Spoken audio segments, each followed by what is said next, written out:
Alors, mon nom est Denis Soulière, je suis hématologue et oncologue médical ici au CHUM, au Centre hospitalier de l'Université de Montréal. Je supervise la clinique d'uro-oncologie pour les patients avec cancer du rein qui ont besoin d'un traitement systémique et plus particulièrement pour ceux qui rentrent dans les études cliniques.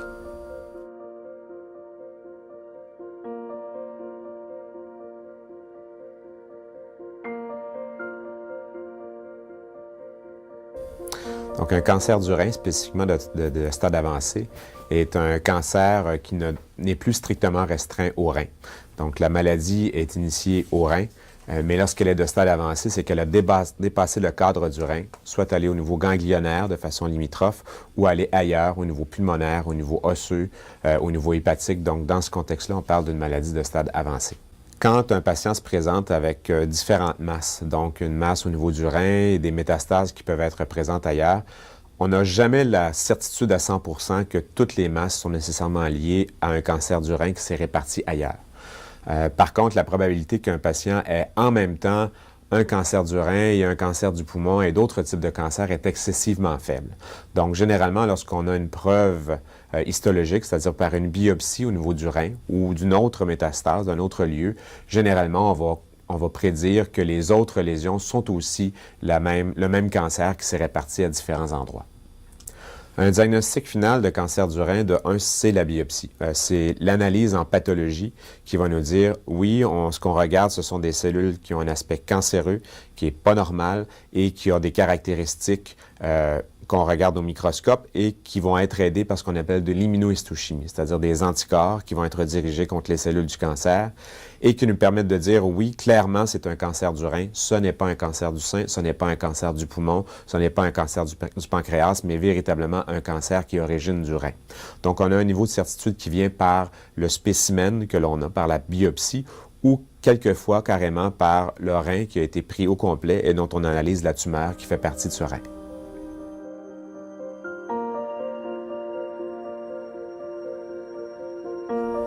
Lorsqu'on a un cancer du rein de stade avancé, la première chose que l'on tente de savoir à prime abord, c'est est-ce que c'est une maladie que l'on peut rendre la plus minimale possible, au moins par une chirurgie? La chirurgie demeure notre première option. Donc, de un, même pour le cancer du rein qui est en place dans le rein, on sait que d'enlever le rein semble aider à faire en sorte que le reste de la maladie qui peut s'être répartie ailleurs va grossir moins rapidement ou mieux répondre au traitement si on a enlevé la tumeur primaire au niveau du rein, donc de 1. Mais de 2, si on n'a qu'un ou deux endroits où il y a des métastases, on va tenter de voir s'il est possible d'aller opérer ces métastases pour faire en sorte qu'il n'y ait plus de maladies qui soient vraiment visibles dans les évaluations radiologiques. Et lorsqu'on peut faire ça, lorsqu'on peut procéder par une chirurgie, c'est la première chose que l'on va faire. Par contre, il y a bien des patients qui vont avoir des métastases à des lieux qui ne permettent pas d'avoir une chirurgie. Soit qu'il y a trop de métastases au niveau du foie, donc on ne pourrait pas enlever complètement le foie, on ne pourrait pas enlever les poumons, ce n'est pas compatible avec la vie, ça se comprend bien. Dans ce contexte-là, on va considérer des traitements qu'on va dire de première ligne.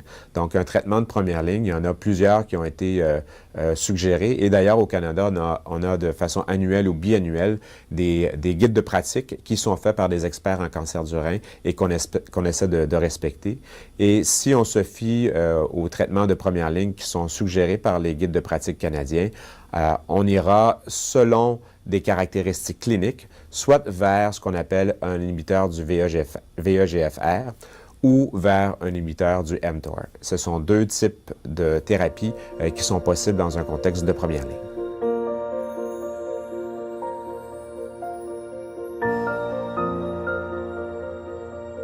La thérapie ciblée dont je viens de parler, les anti-VEGFR et les anti-mTOR, sont en fait de la chimiothérapie. Chimiothérapie, c'est un terme très générique. Chimiothérapie, traitement par quelque chose de chimique. Et ça n'a pas besoin d'être un médicament qu'on donne de façon intraveineuse qui fait perdre les cheveux et qui fait vomir. Non. Toute médication, d'ailleurs, que l'on prend pour quelque condition que ce soit, est de la chimiothérapie, mais dans le contexte du cancer, on le dit spécifiquement, donc qui fait en sorte qu'on a une activité contre les cellules cancéreuses. La radiothérapie peut être considérée dans le cancer du rein, mais ce n'est pas la première chose que l'on cherche à faire. Donc, quelqu'un qui, par exemple, aurait eu une chirurgie et dont on veut consolider la chirurgie pour être sûr qu'il n'y a pas de cellules qui sont restantes, par exemple au niveau d'un os, dans ce contexte-là, on va donner de la radiothérapie. Sinon, la chimiothérapie, c'est pour une maladie qui est plus répandue, qui a des métastases à différents endroits, et de commencer la chimiothérapie fait en sorte qu'on essaie d'avoir un contrôle à tous ces endroits, tandis que la radiothérapie ne permet qu'un contrôle de la maladie à un seul endroit que l'on irradie avec les rayons.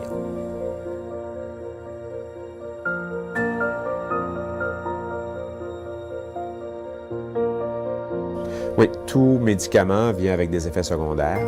Donc, si on regarde les deux types de traitements dont je vous ai parlé, les inhibiteurs du VEGFR et les inhibiteurs du mTOR, chacun a des effets secondaires qui leur sont spécifiques.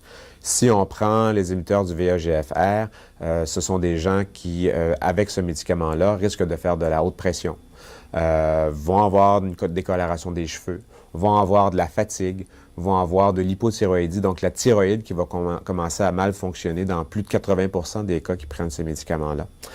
Les gens peuvent avoir aussi des douleurs au niveau de la bouche, peuvent avoir une atteinte que l'on dit palmoplantaire, c'est-à-dire une atteinte de la peau à l'intérieur des mains et des pieds qui peut être très souffrante et quelquefois ne donne absolument aucune image. On n'a rien à voir, mais les gens ressentent très clairement qu'il y a de la douleur au niveau de leurs mains et de leurs pieds. Donc, ce sont les toxicités principales avec les inhibiteurs du VEGFR, de même que pour certains, les inhibiteurs du VEGFR, certains vont donner aussi pas mal de diarrhée et d'autres peuvent même causer des toxicités, soit au niveau hépatique, au niveau du foie, ou au niveau cardiaque. Et ce sont des choses que l'on doit monitorer avec le temps. Évidemment, quand on parle d'effets secondaires, on a toujours l'impression que c'est une montagne d'effets secondaires. Il faut toujours mettre ça dans la balance. Quelle est la quantité de bénéfices que l'on a avec le médicament par rapport aux effets secondaires? Et lorsqu'on introduit un médicament, c'est parce qu'on juge généralement qu'il y a plus d'avantages à le donner que d'effets secondaires qui viennent avec la thérapie.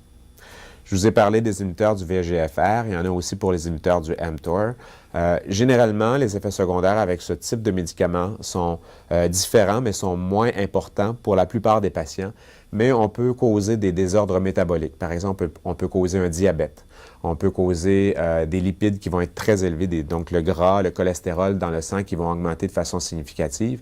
Et encore une fois, on peut avoir des gens qui vont avoir des atteintes au niveau des muqueuses, faisant en sorte que les aliments ou les liquides peuvent avoir un goût très difficile et rendre difficile donc l'alimentation. Donc, ce sont globalement les types d'effets secondaires que l'on peut avoir tant avec les inhibiteurs du VEGFR qu'avec les inhibiteurs du mTOR.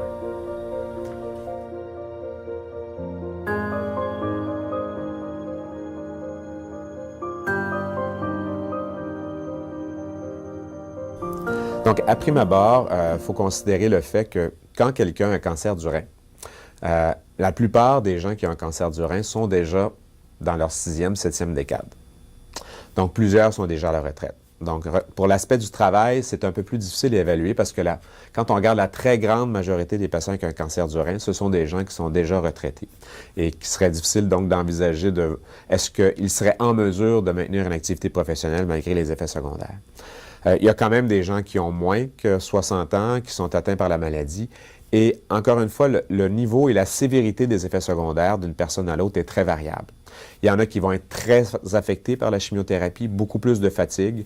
Par exemple, une atteinte au niveau des mains et des pieds qui faisant en sorte qu'ils ont de la misère à se déplacer. Donc, ça peut nuire à leur activité professionnelle. Mais pour la grande majorité des gens, on peut dire que on peut évaluer qu'ils ont un statut fonctionnel qui est de 1. Donc, le ultime, c'est 0. On n'a aucune restriction de nos activités. La plupart des gens qui sont sous traitement vont avoir un statut fonctionnel d'environ 1. Donc, ça peut nuire à leurs activités professionnelles, mais ne devrait pas trop nuire généralement à leurs activités de la vie quotidienne, incluant les loisirs comme le golf, des choses comme celle-là.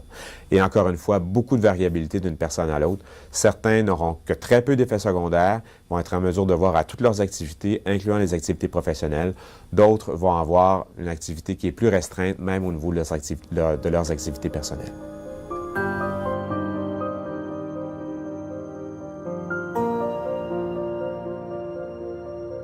Donc, un médicament que l'on commence dans un contexte vient généralement après une évaluation radiologique. Une évaluation radiologique fait en sorte qu'on est capable de dire on a, par exemple, des métastases qui sont dans les poumons, au niveau du foie. Il y en a tant, elles sont de telle grosseur. Lorsqu'on commence un traitement, après une période allant par exemple de 12 à 18 semaines, on va reprendre des évaluations radiologiques et on va remesurer les différentes lésions qui sont là. Encore une fois, il y a des éléments ici d'expertise, à savoir que chez certains patients, on peut avoir l'impression quelquefois que certaines lésions vont avoir tendance à avoir augmenté, mais que leur structure va avoir complètement changé et qu'en fait, elles peuvent avoir grossi, mais simplement grossi parce que ce ne sont plus que des cellules qui sont mortes, donc qui ont bien répondu au traitement. Donc, il faut non seulement regarder la grosseur des lésions, mais aussi la texture des lésions que l'on a visualisées avant de commencer le traitement. Et en cours de traitement, donc non seulement après le début du traitement, mais plus on continue le traitement, plus on va avoir à refaire ces évaluations radiologiques-là pour déterminer si oui ou non on continue à avoir un contrôle de la maladie. Lorsqu'on a un cancer du rein de stade avancé, on ne vise pas une guérison avec le traitement, on vise à faire réduire la maladie le plus possible, à faire en sorte qu'on l'endorme le plus possible et qu'on soit capable de la contrôler pour le plus longtemps possible. Donc, il est évident que l'on présume qu'en cours de route, la maladie peut devenir résistante au traitement et recommencer à reprogresser, d'où la nécessité de procéder à des évaluations radiologiques assez fréquemment.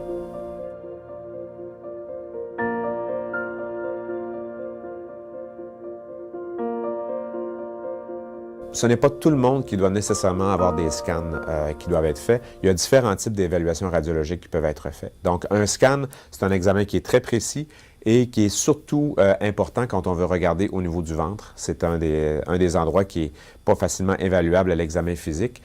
Quand c'est une atteinte au niveau des poumons, quelquefois, on peut se contenter d'une radiographie des poumons et non pas nécessairement d'un scan. Donc, les scans ou autres évaluations radiologiques sont généralement conseillés aux 12 à 18 semaines pour les patients qui sont en cours de traitement. Pour des patients qui, quelquefois, ont une maladie qui est tellement petite que l'on sait qu'on la contrôle très bien, on peut suggérer de les faire moins souvent que ça. Mais pour des patients qui sont en traitement actif, donc on ne voudrait pas dépasser un cadre de 12 à 18 semaines. Pourquoi? C'est parce qu'on ne voudrait pas continuer à donner un traitement qui a un potentiel toxique alors que la maladie pourrait ne pas être contrôlée. La radiation qui est induite par les scans est quand même relativement minimale. Et encore une fois, il faut se mettre dans le bon contexte. Quand on a un cancer du rein métastatique, l'espérance de vie, si on se remet il y a 7 à 8 ans, était d'à peu près 1 an. Maintenant, on a des patients qui, sous traitement avec les thérapies personnalisées que l'on a, peuvent avoir des survies de 7, 8, 10 ans. Mais quand on donne des radiations, même si les doses étaient importantes, le risque d'avoir des effets secondaires de ces radiations-là est souvent 15 à 20 ans plus tard. Donc, on n'a que très peu de problèmes à dire qu'on puisse faire ces évaluations radiologiques-là de façon sérieuse. Mais clairement, évidemment, on ne fait pas des scans à toutes les 4 à 5 semaines. Ce n'est pas utile.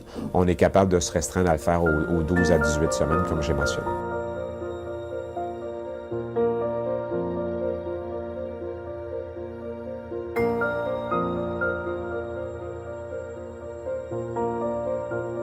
À prime abord, il faut définir ce que ça veut dire par cesse d'être efficace. Cesser d'être efficace, ça veut dire que la maladie progresse et pour nous, on a des critères spécifiques là-dessus. C'est-à-dire qu'il faut que la maladie ait augmenté de plus de 20 il faut que ça ait augmenté de plus de 20 alors que le patient recevait un traitement à des doses efficaces. Donc ça, c'est des critères que l'on doit regarder avant de dire ça. Quelquefois, des gens ont une maladie qui augmente, mais de façon très, très, très progressive, très lente dans le temps. Et même si on obtient le niveau du 20 quelquefois, on décide de ne pas changer de thérapie. Parce qu'on a généralement un assez bon contrôle de la maladie. Et s'il n'y a pas de symptômes qui sont causés par le cancer, il faut se poser la question, c'est quel serait le bénéfice réel à changer de genre de traitement? Parce que c'est là que vient la question. Donc, on a une maladie qui progresse, par exemple, sous un traitement de première ligne. Est-ce qu'on doit changer le traitement? Et quand vient le temps de se poser la question de si on doit le changer ou pas, c'est est-ce qu'on doit changer de type de médicament? Donc, est-ce qu'on doit rester encore une fois sous un inhibiteur du VEGFR ou est-ce qu'on doit aller plus vers ce qu'on appelle un autre mécanisme d'action, par exemple, comme un inhibiteur du mTOR? Je vous parle de ces deux types de molécules-là. Dans, on espère, moins de 2 ans, on va avoir aussi toute la catégorie des médicaments qu'on appelle pas des immunosuppresseurs, mais des immunomodulateurs. Donc, un traitement qui vient stimuler l'immunité de la personne à réagir elle-même contre son cancer. On n'a pas ces molécules-là encore, mais on sait clairement que pour un certain nombre de patients, c'est quelque chose qu'on devra considérer dans nos guides de pratique dont j'ai parlé un peu plus tôt. Donc, lorsqu'on a une preuve que la maladie progresse, lorsque l'on pense que la molécule que l'on donne ne contrôle plus assez la maladie et que la maladie cause des symptômes, bien à ce moment-là, on doit commencer à penser de changer de médicament. Et c'est avec les critères que je vous ai mentionnés tout à l'heure. On sait que pour certains patients, en fonction du profil d'effets secondaires, certains médicaments peuvent être mieux que d'autres. Donc, par exemple, quelqu'un qui aurait déjà un diabète qui est mal contrôlé, de considérer un inhibiteur du mTOR, c'est probablement une molécule qui est le plus difficile à gérer dans ce contexte-là parce qu'on accentue le diabète. Quelqu'un qui a une maladie cardiaque ou qui a de l'hypertension qui est très difficile à gérer, les inhibiteurs du VEGF-R sont à ce moment-là plus difficiles aussi à considérer. Mais quand on parle de ces extrêmes-là, on parle d'à peu près 15 à 20 des patients. Pour la très grande majorité des patients, on devra simplement avoir à se poser la question, c'est est-ce que je vais vers un autre inhibiteur du VEGF-R ou est-ce que je vais vers un autre inhibiteur du mTOR?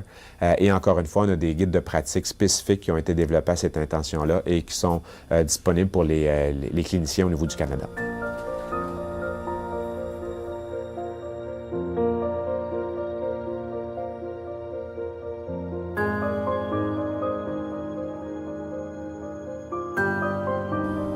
En considération supplémentaire, lorsque l'on a un patient qui a une maladie qui progresse, c'est qu'on doit se demander si, autrement que de juste changer le traitement, est-ce qu'on devrait pas simplement rajouter quelque chose au traitement?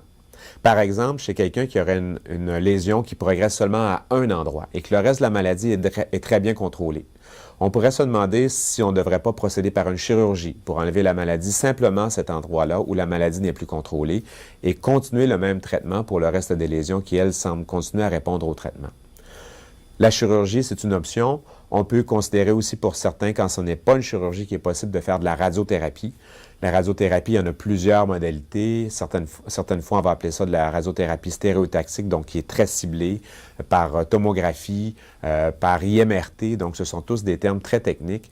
Et les gens qui peuvent recevoir cette radiothérapie, c'est que c'est de la radiothérapie qui est très ciblée simplement pour un endroit pour tenter de réduire la possibilité des dommages sur les tissus adjacents ou les organes adjacents. Donc, encore une fois, maladie qui progresse, mais aussi considération pour un traitement local si la maladie ne progresse qu'à un seul endroit.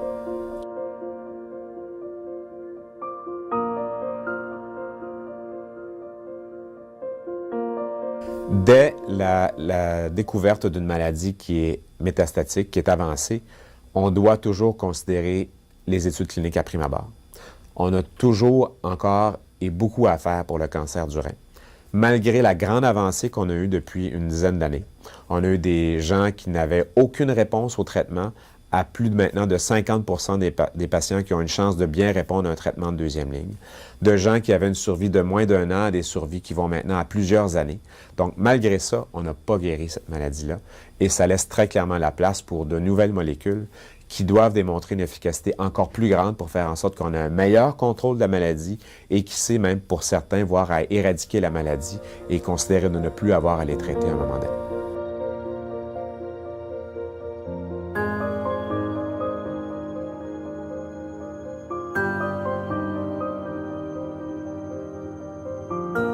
Il y a un réseau quand même assez bien constitué au Canada de gens qui ont une expertise en cancer du rein. Ce sont d'ailleurs ces personnes-là qui se réunissent une fois à tous les ans ou à tous les 2 ans pour réétablir les guides de pratique. Des guides de pratique qui ne sont pas simplement pour dire quel genre de médicament doit être donné, mais quel est l'ensemble général des soins qui devraient être offerts à des patients qui ont un cancer du rein. Dans ce groupe-là, il y a une initiative particulièrement importante qui veut assurer quels sont les éléments qui assurent la qualité des soins. Donc, qu'est-ce qui doit être fait? Quand est-ce que ça doit être fait? Et à quelle répétition on doit le refaire aussi que ces gestes-là? Il y a aussi au Canada, et ça c'est une chose qui nous est assez unique, un registre qui fait en sorte qu'un certain nombre de centres sont capables de prendre toutes leurs données et de s'analyser l'un par rapport à l'autre. Donc, c'est mesurer la qualité de ce que l'on fait est une chose qui est possible pour un grand nombre de centres.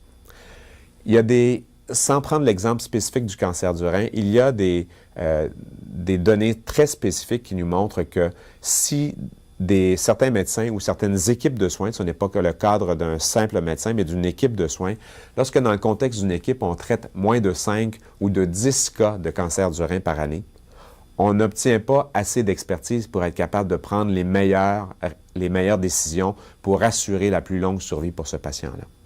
Donc, je pense que c'est une question à se poser.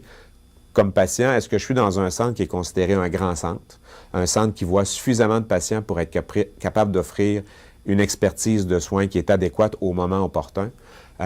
Et s'ils sont dans un grand centre de cette nature-là, je pense que la plupart des grands centres qui font partie de ce réseau canadien sont en mesure d'offrir des soins adéquats. Mais c'est pour les gens qui sont dans le plus petit centre, je pense que c'est une question qui se pose, qu'à ce moment-là, quelle est l'expertise du centre? Qu'est-ce que vous avez à m'offrir si, par exemple, vous voyez que ça ne fonctionne pas? Est-ce que vous êtes en mesure de référer? Donc, à ce moment-là, ça vaut la peine de considérer ça.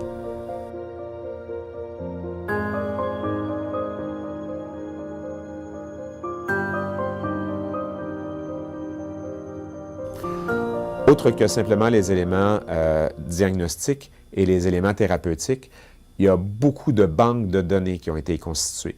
Donc, des grands centres qui ont partagé leurs données. Et avec ça, on était capable de déduire, voyez-vous, on a des patients qu'on considère à meilleur pronostic, à moins bon pronostic ou à très mauvais pronostic. Et en fonction de ça, de pouvoir établir les thérapies que l'on devrait donner à ces personnes-là. Et même dans certains cas, de pouvoir considérer de dire, la maladie actuellement est assez bon pronostic que je pourrais me permettre de ne pas la traiter pour ne pas induire des toxicités et de considérer un traitement ultérieurement. Donc ça, ce sont toutes les avancées qui ne sont pas simplement technologiques, mais juste de l'analyse des données des patients que l'on a et qui fait en sorte qu'on peut mieux traiter les patients. Pour la grande majorité des patients qui ont une maladie avancée, comme j'ai mentionné, on a changé drastiquement la donne. C'est une maladie qui n'était pas considérée sensible à la chimiothérapie et maintenant on a des agents de chimiothérapie, de thérapie ciblée qui nous permettent d'avoir de hauts taux de réponse, des taux de contrôle de la maladie qui sont adéquats, ne sont pas parfaits. Et c'est pour ça, comme je l'ai dit, qu'on doit toujours viser à faire des études cliniques avec de nouvelles molécules, parce que même si on a fait des pas de géant au cours des 6 à 7 dernières années, on a encore beaucoup à faire pour être capable de régler et d'améliorer le pronostic des gens qui ont un cancer du rein.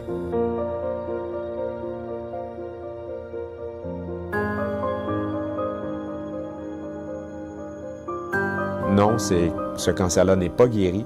Certains sont amenés à ce qu'on appelle une rémission complète. Donc, par les scans, on ne voit pas d'évidence de la maladie, mais un scan, c'est sensible jusqu'à à peu près 0,5 cm. En deçà de 0,5 cm, on ne pourrait pas dire qu'il n'y a pas une tumeur qui reste là et qui risque de regrossir ultérieurement. Donc, quelqu'un qui a un cancer du rein, on aimerait bien pouvoir dire dans quelques années que l'on contrôle suffisamment la maladie pour faire en sorte que les gens peuvent mourir avec le cancer du rein, mais pas nécessairement de leur cancer du rein.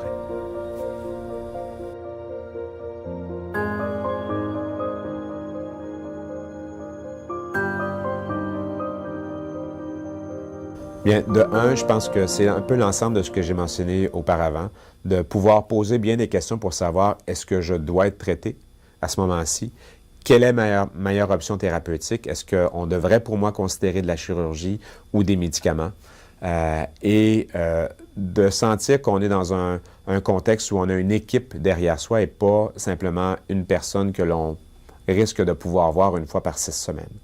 Les équipes de soins absolument bien constituées font en sorte qu'il y a non seulement un médecin, il y a souvent un pharmacien ou des pharmaciens, des infirmières pivots, d'autres conseillers, un chirurgien aussi, un urologue généralement qui continue à suivre les patients. Donc, une équipe qui fait en sorte qu'on se sente appuyé et qu'on puisse poser des questions dans le contexte. L'autre élément que l'on tente de faire le plus souvent aussi, c'est qu'il est toujours bien pour un patient qui semble se sentir tout seul dans sa situation de prendre contact avec des gens qui ont déjà vécu la même chose. Et l'Association canadienne du cancer du rein fait justement ça, donne l'opportunité à ces gens-là de discuter de leurs conditions avec d'autres gens qui sont un peu passés par là. L'histoire de chacun avec la maladie est totalement différente. Hein? Donc, on n'a pas une prévision par une boule de cristal qui dit, vous savez, monsieur, vous avez votre cancer du rein, je peux prédire qu'il va y avoir ci, ça et ça, et vous allez rencontrer telle personne et elle a exactement le même sentier qu'elle a suivi avec la maladie. Chaque personne a une évolution qui est différente, mais au moins ça donne des repères pour savoir ce vers quoi on tend, qu'est-ce qui risque de nous arriver à partir du moment où on commence un traitement pour un cancer du rein avancé. Au-delà de ce que je vous ai mentionné par rapport aux équipes et à l'Association canadienne du cancer du rein, je pense que, de un, le site de l'Association canadienne a plusieurs documents vidéo, documents écrits qui peuvent servir de référence et qui sont révisés d'ailleurs par un comité médical. Ce ne sont pas simplement des patients qui ont décidé d'écrire ça, il y a une supervision par un comité médical. Il y a plusieurs autres sites qui existent aussi, du National Cancer Institute ou des choses comme celle-là, donc d'autres grands groupes qui offrent des informations générales. Au-delà des associations spécifiques au cancer du rein, il y a des associations aussi qui offrent des services un peu connexes. L'Association canadienne, la Société canadienne du cancer, la Fondation québécoise du cancer, donc qui peuvent donner parfois des ressources qui sont totalement autres, comme de l'hébergement lorsque les gens viennent pour des traitements ou des suivis, des transports, des conseils plus généraux. Donc, des choses comme cela peuvent aussi beaucoup aider les patients et pas quand c'est strictement lié à connaître les éléments qui sont liés au cancer du rein.